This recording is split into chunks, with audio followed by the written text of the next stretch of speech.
Hi, I'm Meredith from Peachie Speechie, and today I'm going to talk to you about mouth models. I have 4 different models that I've used during my therapy sessions, and I'm going to give you an overview of each one with some of my observations. And if you are interested in purchasing a mouth, links to each one of these are going to be in the description. This one is my favorite. This is the one I keep in my therapy room all the time and use it all the time. So I love this one the best. If you don't want to watch the whole video and you're just like, which one's the best? Get this one. But I'm going to go through each one and tell you about them now. This one is the Mini Mouth by Super Duper Publications. It is very small. It fits in the palm of your hand. It looks a little strange when you hold it like this, but the kids think it's kind of funny and creepy at the same time. Some pros about this one are the tiny size. It's very portable. If you are a traveling therapist, you can just toss it into a bag and go. It's small, so the kids can easily use it. Some cons about this one are it's a little awkward to get your hands in, and the tongue, although it is, I should show you the back, it's kind of like a puppet. Although it is a puppet style mouth, the tongue is not very easy to move, and so you don't get very precise movements. I think it's best for maybe just like the L sound, some tongue tip elevation moves there, or teaching general anatomy structures like, this is your alveolar ridge and this is your tongue, because it's very, very basic.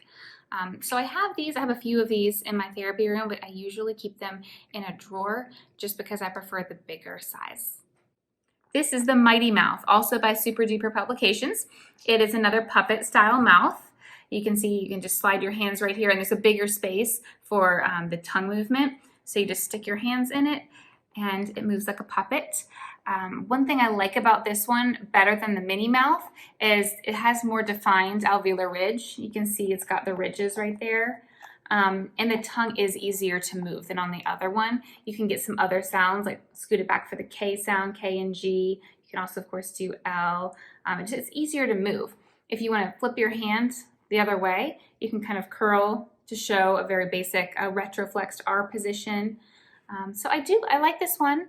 I wish that it were a little bit easier to clean, because if the tongue gets dirty, you can't take it out to wash it. You just kind of have to wipe it clean with a wipe. But I like this one. It's fun. I keep it in my therapy room and use it maybe once a month. I also just like the way that it looks. I think it's got a very pleasing look to it. So that is Mighty Mouth. This one is my favorite. I like everything about this one. It comes just like this without a tongue, and it stretches out really tall, so it looks kind of crazy like this. But I like it because I can open it really wide to demonstrate things to my students or to talk about speech anatomy. So when I'm talking about the alveolar ridge, I can open it really wide and say, okay, it's right here, it's these bumps.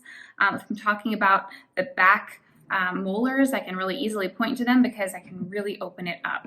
And then I can also put it back down like this and use my hand kind of instead of a tongue to come in here and show the students the tongue movements that they need to be doing. Also, something that's great about this one is you can make Play-Doh tongues, and the students, I have them each make their own tongue, and then they come in here and they just have them go from behind like this and show me with their Play-Doh tongues how they need to move their own tongue in their mouth. So this one is really great. It's pretty durable. It's kind of heavy and bigger. I do worry about my students. Sometimes they want to like make it chomp and eat things, and so I have to tell them not to do that because I'm worried about them chipping a tooth. It's just plastic, but they bang on it. They just have the tendency to want to go like this all the time. So just be gentle with it. And this one, I use it all the time. This is my absolute favorite. This is another largemouth model. It's very similar to the other one I just talked about. They are pretty much the same size and shape, so you can see that here. This one, the big difference is it comes with a tongue, so that's kind of nice. When it did arrive, the tongue was attached to the bottom of the mouth with a screw, so you couldn't take it out. So I just picked that out, and now there's a tiny little hole here on mine, but it doesn't bother me.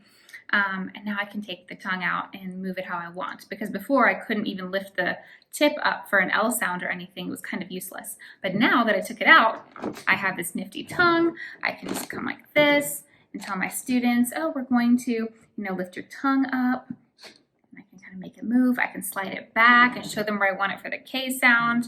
It opens really wide, just like this one. So that's handy. Something that I don't like about this one is the sound that it makes. Listen carefully. So when you close this one, it makes that crunching sound, whereas when I close this one, this is a very tiny sound. It's like almost nothing. Also, the reason that this one over here is my favorite is the coloring.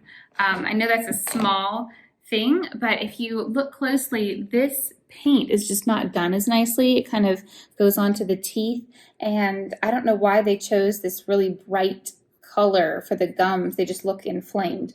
So I really like the pleasing pink color and the really nicely done paint of this one. This one is a little bit more expensive, so if you want to go with a cheaper option, this one it's great mouth. It's big and you can really open it wide, and it's got a tongue. So there are good things about it as well. If you need other visuals for articulation therapy, I do have those, especially for the sounds that require lip rounding, like the ch and j sounds. You're going to want to show that either with your own mouth in a mirror or with another type of visual, because these obviously can't move their lips. So it's also helpful to pair the mouths with the other types of visuals that I have. And I'll put links to these as well in the description. Thank you for watching my video. Be sure to subscribe to my channel so you get notified of new videos that I make. Also go to peachiespeechie.com where you can find this dress with the mouths on it and lots of other cool stuff.